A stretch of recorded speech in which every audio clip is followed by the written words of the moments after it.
This is Battle 14 of the Alpha track of the Mephiston LRE, and this isn't going to be just sort of a standard playthrough of a battle. I'm going to be kind of doing, I guess, I don't want to say deep dive, that's a bit cringe, but whatever. I'm going to be having a look at how you might perhaps survive against a relatively tough battle against the Eldar in an LRE, even when your characters aren't particularly great. So this is the final battle of the LRE. 14th battle is the last one. And you'll see from my character selection, I've got Ragnar, Isabella, Bellator, and Burchard, and none of those are above Diamond 1. Full disclosure on Isabella, she does have a passive at level 43, which is quite helpful to me, but aside from that, I wouldn't say my team is particularly stellar, aside from the fact that Bellator and Burchard with their Gravis armor are just quite good options in general, and Ragnar is just naturally quite a tanky character, so not the worst choices in terms of characters you'd want to be able to take a beating, but certainly you might think they were a bit under-leveled for this level of content. And I've already beaten this battle with these restrictions, but I'm playing through it again for your viewing pleasure and for my playing displeasure, because this will take a very long time. And saying that, I think I'll just get started and I'll continue with the jaw flapping as I play through the battle, because trust me, there will be plenty of time for jaw flapping under the conditions. And that will all become very clear quickly enough. So first of all, I just want to tank a bunch of actives from these Guardians. So, what I think I'll do,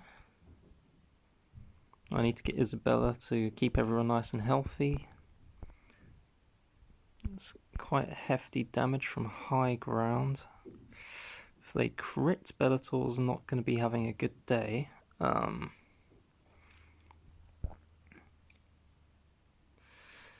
Yeah, I think I will put Ragnar in the danger zone instead. But yeah, good, they're using their actives, which, as you can see, they are stripping quite a bit of health from Isabella, which is definitely what I don't want to happen over the course of this battle.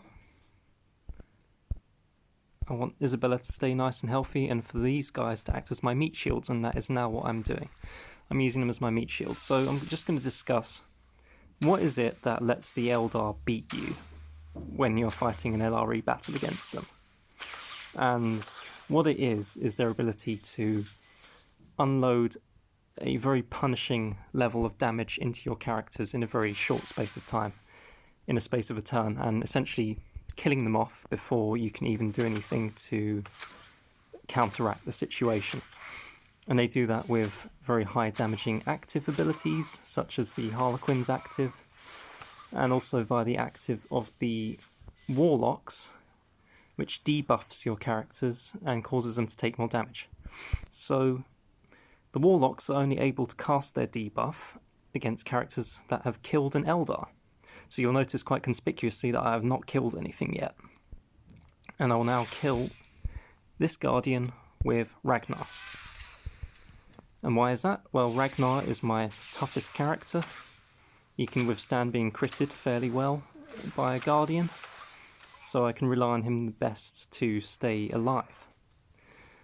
And if he has the active of the Warlock cast on him, he'll be able to survive that in general, whereas my other characters really can't, especially not Bellator, and I don't want Isabella taking a lot of damage, so I'm definitely not going to be killing anything with her either. Now, say I decided for whatever reason to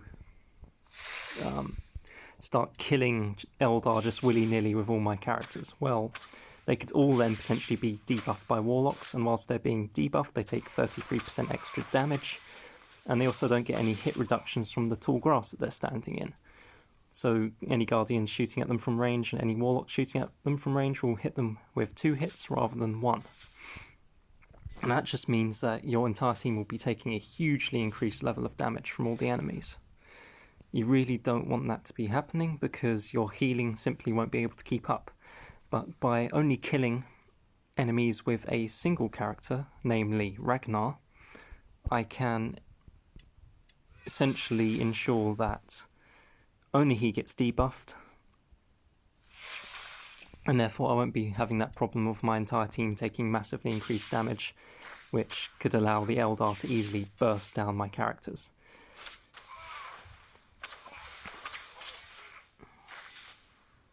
And as you'll see, despite the number of enemies on the screen and despite the number of the Harlequins that still have their actives yet to use, because I'm just killing one enemy at a time, they can't sort of send enough enemies rushing at me at the same time to do an appreciable level of damage that can actually kill any of my characters. Basically, the only way they'll be able to kill any of my characters is if they get a huge chain of crits in a row against Bashard. So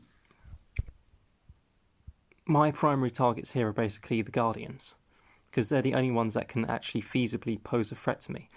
When they're not critting, they don't really do anything, but when they do crit, you will definitely feel it. So it's a question of, can you take the sustained damage of, say, the Harlequins in melee? The Harlequins, sure, they deal more damage in melee, just by virtue of the fact that they deal power damage as opposed to physical damage.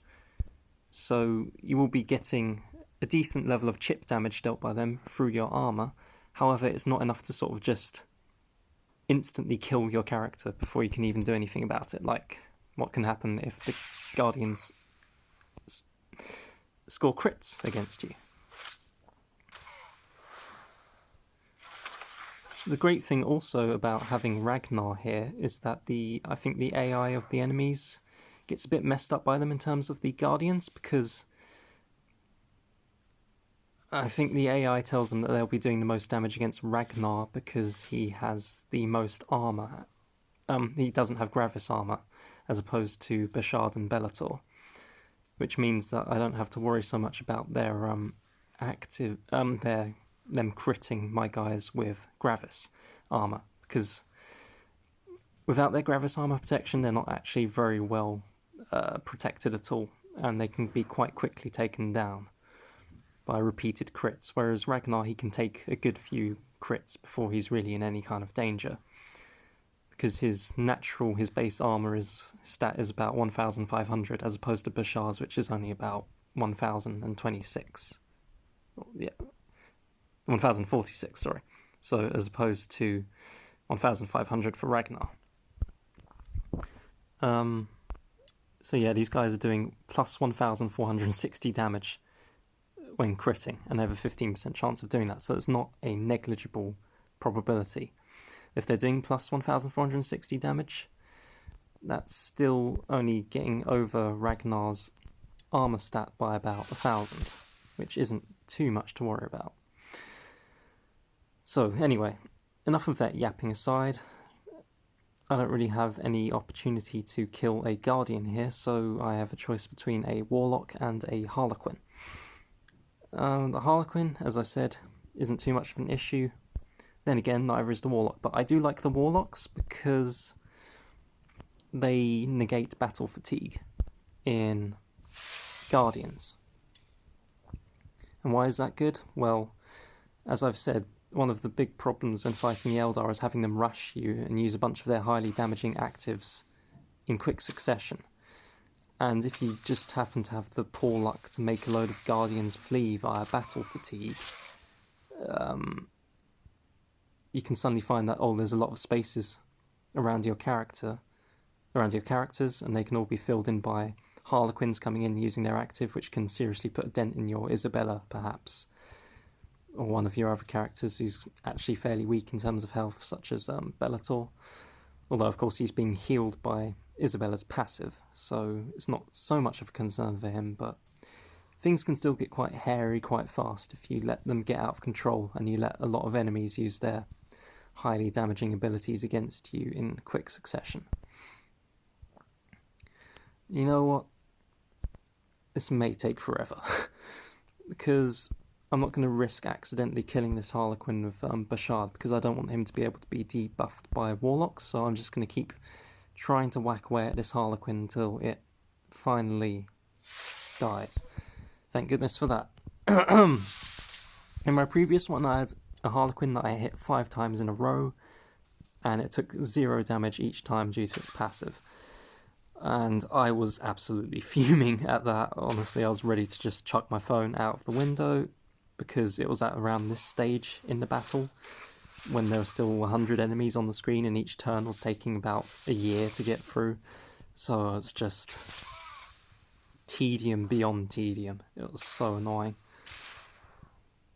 Anyway, enough of my woes. You see Isabella again took a big chunk of damage there from the Harlequin's active, but because she's only being hit by one at once, ultimately it wasn't that consequential. And that's just kind of what this is going to be like, where you're just trying to make sure that none of the damage that Isabella takes in a turn will be really consequential, and that none of her meat shields around her will be mauled extremely rapidly before you can do anything about it.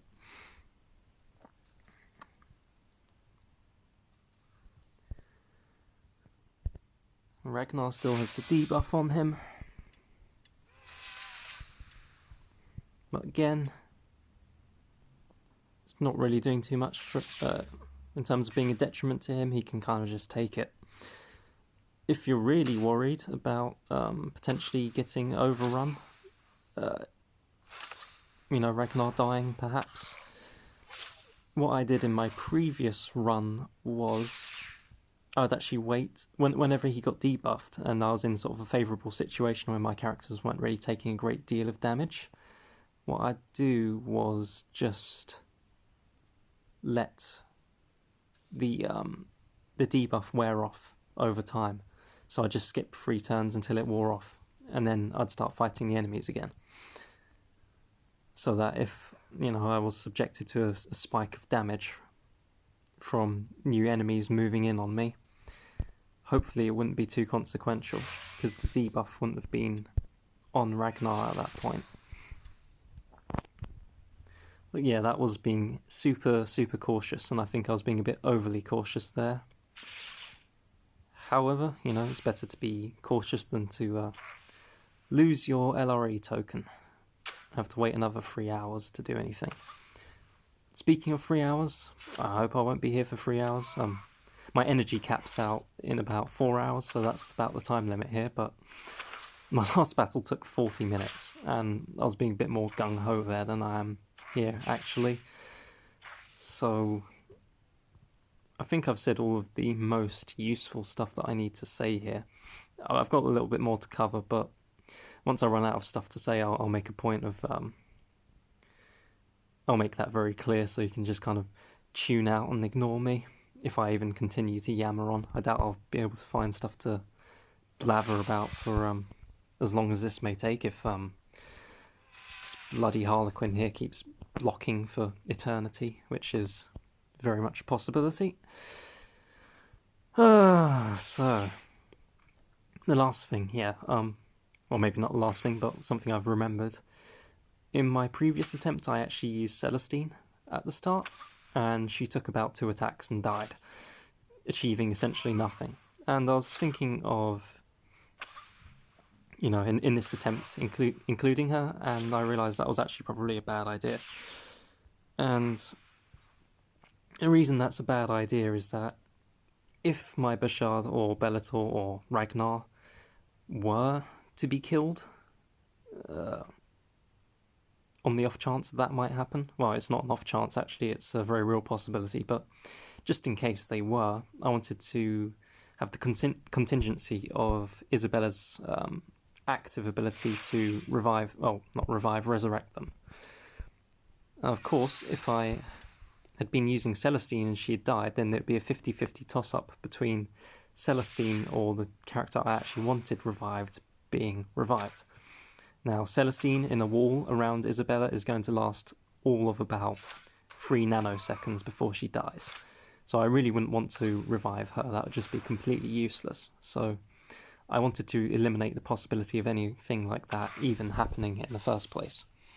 So I haven't included any kind of chaff units here. I have just brought the absolute bare necessities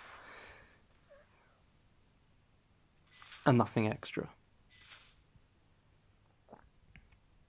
And if you think about it, the bare necessities are actually the best you can do, because bringing in more characters, as I've just explained, is actively detrimental to your chances of succeeding.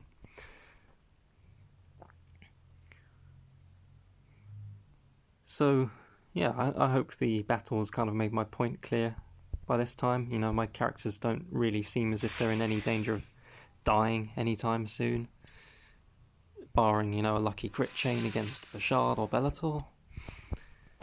Got a nice few Harlequins around my characters, but not in melee with them, which is reducing the level of incoming damage.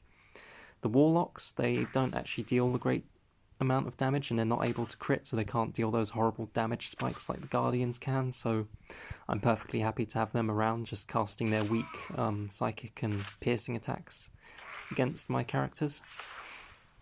No, I'm really not at threat from them at all. The worst they can really do is splash a bit of damage onto Isabella with Smite, and that's really not particularly concerning to me. I've put the best crit items I have onto Ragnar, just to give him a chance to kill these damned Harlequins, even if he does get blocked by them, but even so, it is a bit of a slog. Thank goodness for that. Now again, I could have been a bit conservative here maybe and waited for Ragnar's debuff to wear off before I killed that Harlequin, but honestly I'd rather just jam a pin into my arm than spend any longer than necessary sitting through these waves when they take this long to play out, with all the bloody lag and the AI having to be told not to move anywhere.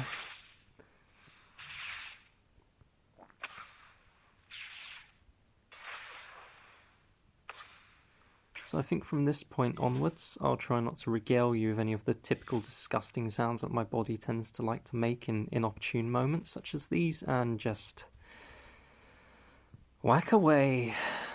Maybe I'll edit the video to cut out all of the middle part that will soon be proceeding.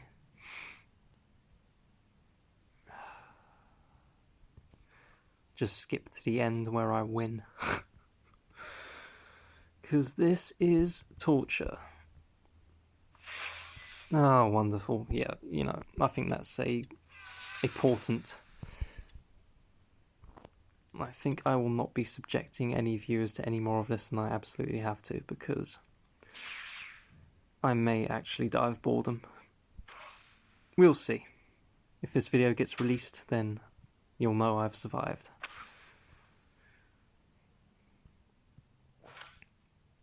Trying to think of anything else to talk about with the Eldar.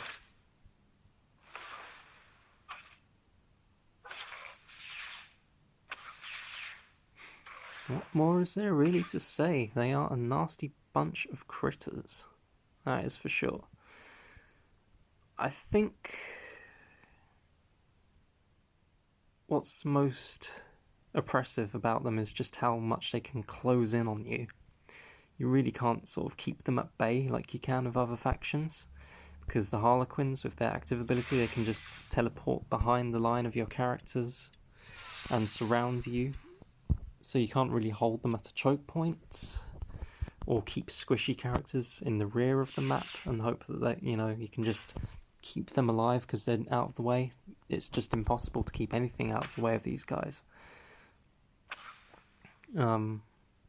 You know, I've done that before with characters like Thaddeus, who's really weak. I'll just keep him back and out of the way, and he can still put in a lot of good work, even if he's quite underleveled relative to the enemies, just simply by virtue of the fact that he deals a lot of damage. But here, no such luck. These guys will just get around your other characters, and of course if you leave them too far up the field and they get completely surrounded, and then the Harlequins get a lot of lucky blocks in a row, you might find that your characters can't actually break out from where they've now been trapped, and you're in a real sticky situation. Praise the Lord. So yeah, they envelop you really fast, and that's just the Harlequins. Of course, the Guardians as well, of their passive move after they fire. Sure, they seem to like to move away from you after they shoot, but if there are enough enemies on the map, and the only way for them to move after they shoot is towards you, then they'll move towards you. And of course, if they're moving towards you, that is encroaching in on your characters, and it means that if you're using someone like, say, Tan, who needs to summon into an empty hex around him, that can make it really difficult for him to actually be useful, regardless of how good of an LRE character he is. If he can only summon in one Skitarius per turn because he's fully surrounded, so he has to kill one enemy to make a space, and then Actus can reactivate him to then allow him to spawn a Skitarius into that space. He's actually not going to be doing much good at all. And any characters that function better, when they've got an arm's length between them and the enemy, are going to really suffer when fighting this faction. Because they'll just keep pressing you and pressing you and pressing you. Anyone who's only really good at range, going to have a bad time. Makatep's going to have a bad time, Makatep always has a bad time because he's trash, but that's beside the point. No, actually, in my LRE guide, I've said that he's good, and okay, I will concede that Makatep is a good LRE character. He's just boring, and I hate him. I'm the kind of guy who just likes to get in people's faces and smash them to death. Bit of a world eater fan, but he does not fit that archetype in the slightest. Aside from, the movement boost, I suppose, helping you to get in people's faces, and I do respect him for that. That is one thing I do like about him, but aside from that, God, he's boring. Anyway, don't know how I got onto that topic. Good and bad LRE characters. I wouldn't consider Ragnar to be a good LRE character at all. He doesn't really have the essential qualities of a good LRE character, aside from being fairly tough, but he doesn't even have Gravis armor or something like the Tyrant Guard's passive, or, the parry trait or camouflage, or just anything that can give him an extra layer of protection that so many other characters have. I've got Guardian in melee with me, that's always good. I do like to pick these guys off. Again, because of their huge spikes of damage they can dole out via their crits. So some nice fodder for Ragnar anyway. Absolutely no chance of survival for that one. Makes a change from the blimmin' immortal Harlequins anyway.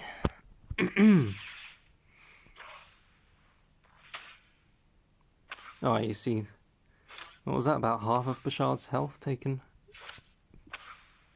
just from one crit there? I mean, these Guardians, when they crit, they really, really hurt. So Bashard here, he can take basically 2 crits in a turn. If he takes any more than that, he's done for. Which is why I'm definitely keeping Isabella's active in reserve, because there is a very, very real possibility of Bashard biting the dust quite easily here.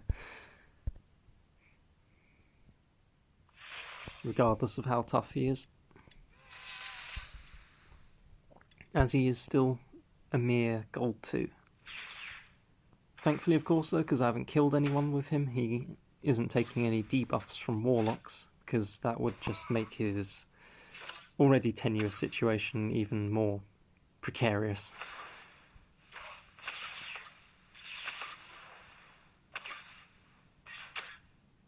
Yeah, if he takes 2 crits in a single attack from one of the Guardians, he's pretty much almost dead when that happens.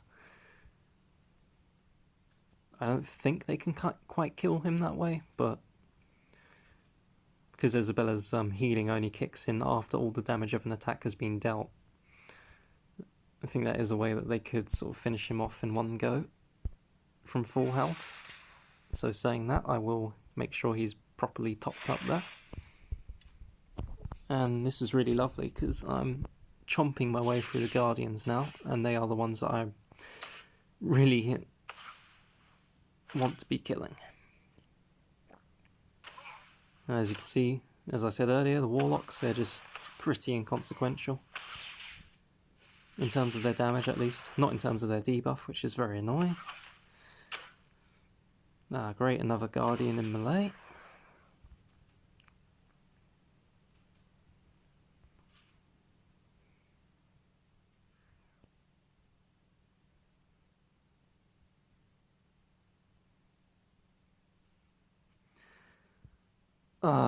Okay. All right.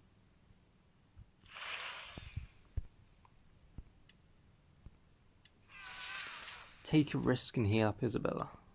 Pray Bashard will be fine. Let's him get critted.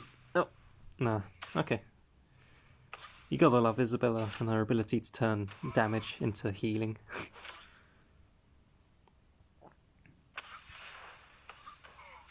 Can't believe I went nearly a year and a half without having her. All the janky stuff I had to do for LREs to try and get through them, because I didn't have access to the I win button, her passive. So that Harlequin just used its active, which suggests to me that I'll now be attacked by Harlequin after Harlequin after Harlequin, because I think they all spawned in a single wave together.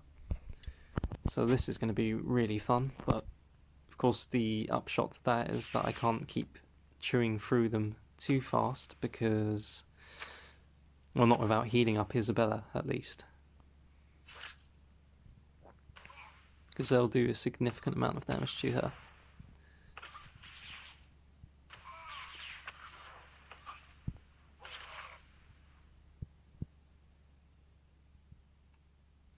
I think in a way the Eldar are kind of like the anti-guard in terms of factions that you have to fight in the LREs. So the guard, you know, if you turtle, you try and sort of hang back and let them come to you. All that'll happen is you'll get torn apart by their long range. Whereas the Eldar, if you try and get up in their face, yeah, well, with the guard, if you need to get up in their face to stop the las cannons and mortars from tearing you apart from range, because they're basically impotent in melee. Whereas with the Eldar, if you try and get up in their face, they'll just tear you apart with repeated uses of their actives as they spawn, and you'll be dead very quickly as a result of that. But if you turtle up whilst facing the Eldar, as opposed to the Imperial Guard who'll tear you apart, the Eldar are actually fairly easy to deal with. And you know, I've kind of, in my LRE guide, I've talked about the virtues of turtling as a strategy, and I started listing out exceptions to it, and I realised there are about as many exceptions to turtling being a good idea as there were non-exceptions, I guess you could say. No, the rule wasn't exactly very firm. But I guess, you know, as with a lot of things in life, it is a matter of degree. You know, a bit of turtling will almost certainly do you some good, even against factions that aren't really good, where turtling won't really do a great deal of good. You know, for example, if you tried to turtle in the middle of the battlefield against the Eldar, you'd get their actives used against your characters a bunch of times, and they'd die pretty quickly. But because I'm turtling in the corner, where only one can use their active on me at a time, turtling is actually probably the best thing I can do. So you have to remember when you're reading advice from me or anyone else, when you're talking about turtling being a good thing, everything in LREs is highly, highly contextual. And you've got to take so many factors into account, you know, the type of enemy you're facing, the terrain that you have available to you, whether you have healers or not, whether you can kind of just hammer down on the enemy with a whole lot of summons or not. There is a lot of nuance to it, so don't ever let anyone tell you that all turtling is good for LREs, or any one thing is good for LREs. It can be good for specific battles, specific situations, but you have to keep yourself I guess, tactically flexible and really understand how enemy teams work and how to counter them. And that is why in my LRE guide, probably, I think it is the longest section of my LRE guide, is all of the sections talking about how to fight the different factions.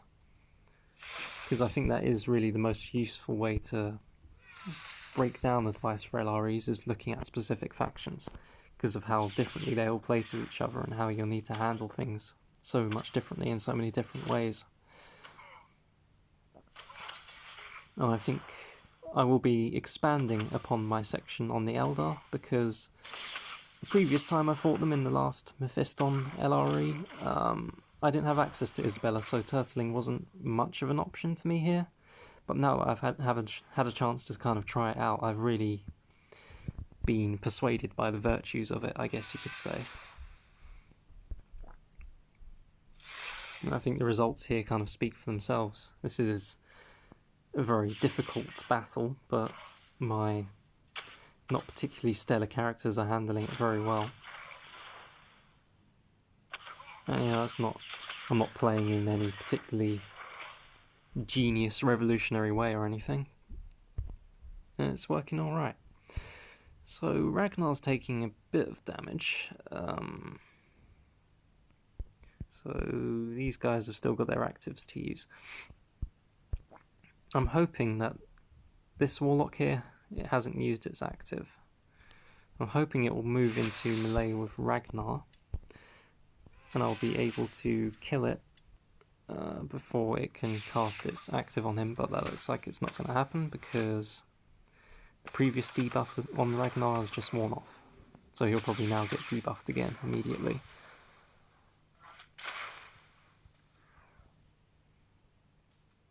No, here we go, yep, it's been debuffed. So I don't want any nasty surprises from this Guardian critting him whilst he can take extra damage, so he's going down. Of course, it'll probably just be replaced by yet another Guardian. I think Ragnar can handle that alright.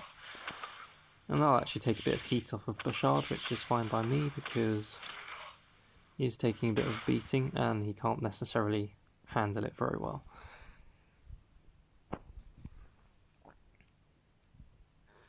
So again here, I could take my time, just allow the debuff to wear off and keep everyone healed up in the meantime, but that's boring. So I'm just going to keep on keeping on with killing these guys. Isabella at least is not in any danger of being killed anytime soon, so I can just focus on keeping Ragnar healed up with her. I don't have to worry about the fact that she's missing a bit of health.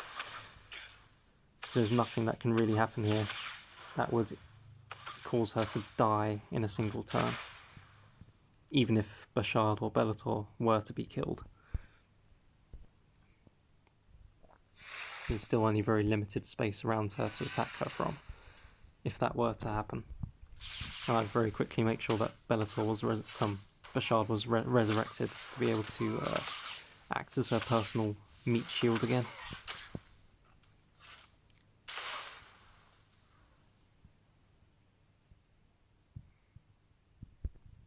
And this is basically what I've done in every single battle of this track. I know I'm only showing you this one, but I suppose if my characters can beat this battle, then there's no reason why they shouldn't be able to beat any of the others. But I will say that the terrain on this map is particularly favourable, because I've got Ragnar, Bellator and Isabella all standing in tall grass and Bashard on high ground, so no one's taking any high ground damage. Ragnar and Bellator are taking reduced hits from range, and Isabella would be too if she was in any danger of being attacked from range.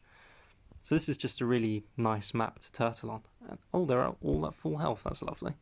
So yeah, this is just a really nice map to turtle on. Some maps are much more difficult to turtle on, obviously. Seeing as this one's nice, there must be worse ones. But yeah, I've managed to essentially use this tactic on every single one of the maps in this track, in this LRE. So if you have even remotely comparable characters, then it should work for you really, because it's worked for me. And to be honest, putting a wall of guys around Isabella isn't exactly revolutionary. I just think, you know, the way I've gone about this battle in terms of only killing with Ragnar and making sure I don't get overwhelmed rapidly by anything. Those are the only kind of things I'm doing that have really required any thought on my behalf, outside of just brainlessly relying on Isabella to carry me. I mean, that's essentially what I'm doing. To my shame, used to be so disparaging of Isabella as a character. Thought that her presence was just a bad thing for LREs, because her the fact that she exists means that they have to be balanced around her, which then just means that anyone who doesn't have her is going to have a really hard time in comparison to those that do. So I've always thought, you know, why isn't she farmable? She should be farmable. It's kind of nonsense that she isn't. Granted, we do get given plenty of opportunities to acquire her. Chief among them being the offer given at the start of the game if you don't buy Yarrick, and if you've seen any outdated advice on that, you might see people recommending Yarrick as the character to get in that offer, and that is just absolutely false nowadays. Yarrick might have been a good character a while ago, but he has really fallen off since then, whereas Isabella will eternally be useful. So if you buy one of the character offers at the start of the game and you're choosing between Isabella and Yarrick, there really is no contest there. Saying that, I do actually have Yarrick and I quite like him as a character. I think he's quite fun to use, but practically speaking, there is no real reason to want to have him unlocked, aside from the fact that you just like him. Which may be the case, you know, but if I was to just say, oh well, you know, like what you like, do what you want, then I wouldn't really be giving any useful advice in practical terms ever, so I'm not going to say anything like that. If you want to have a hug box for your opinions, you can go to Reddit.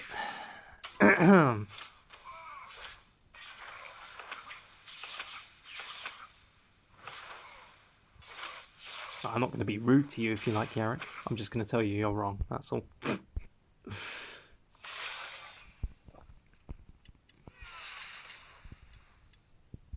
For some people, that is being rude. Unfortunately, I am but a humble spurg, and I'll simply say what I think is true.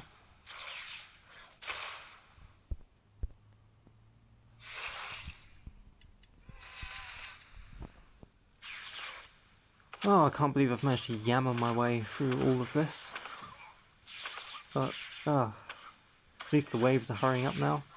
Only 3 more of the Satan spawn left to kill. I think it's pretty obvious what I mean by that.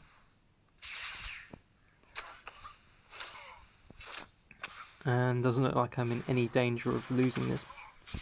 I might be in danger of tuberculosis, apparently, but I'm in no danger of losing this battle. Jeez. See, I said the disgusting noises would be coming out. I wasn't wrong. Well, I have... oh, geez, that was quite a big hit on Bellator. Ah, well, it wouldn't be an LRE battle without a little bit of excitement at the end, would it? Bellator ain't going anywhere. He says. Come on, prove me wrong.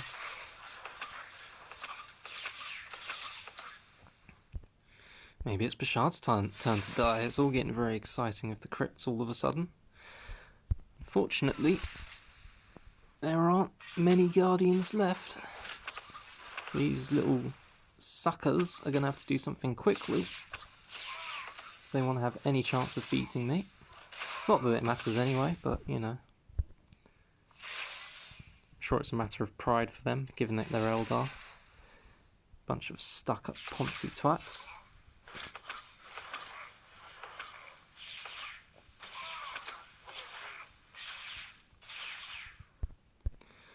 Oh, thank God this doesn't take an hour to every time Ragnar fails to do any damage to the Harlequin. Ah, 2 more of the little bastards left. You know what? I ain't even going to focus on the Harlequin. You've used your active, you've used your active, you've used your active, and you've used your... Okay, let's fucking go.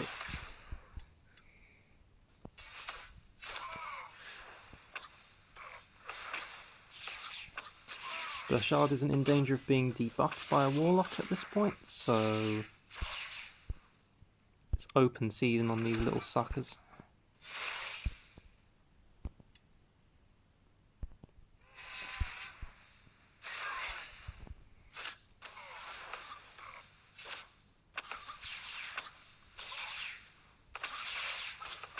Probably should have noticed that a bit sooner. Oh well.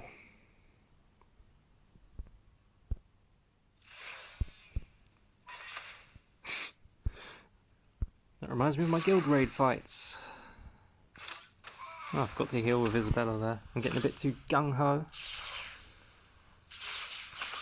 Should be wary of hubris. Never take anything for granted. Kill the Guardian. Still dangerous. Oh my God, again? Well, to be fair, I wouldn't want to die either. However, that Warlock is seriously starting to piss me off. Goodbye.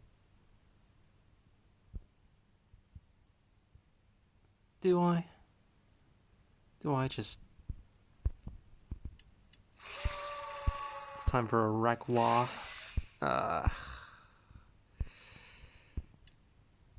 Okay, that was silly, but we'll live, he says. So this is what happens when I get bored. I start doing silly stuff and then I lose the battle when I really should win. She'll be alright. Right, time for you to die, thank you. One thing to note, if you've never really noticed about the Harlequins, is that their passive can only work once per round, once per turn. So if you hit them with one attack and they block it and all the other hits are discarded, you can then follow up with another attack from another character, and even if the Harlequins block them, the rest of their hits won't be discarded, so they'll still do plenty of damage. And that is a beautiful crit boost there, plus 12,000 damage. Let's see. Shall we see if this Warlock dies? Oh, sorry, buddy.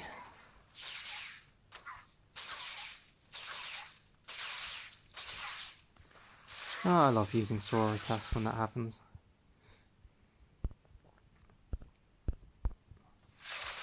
Right, let's get this over and done with, shall we?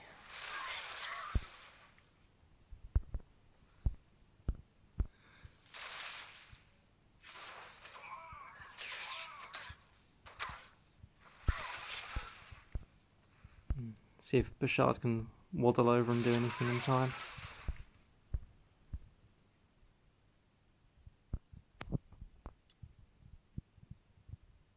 Yeah, come on, crit. No, doesn't matter. We have won, and that is that.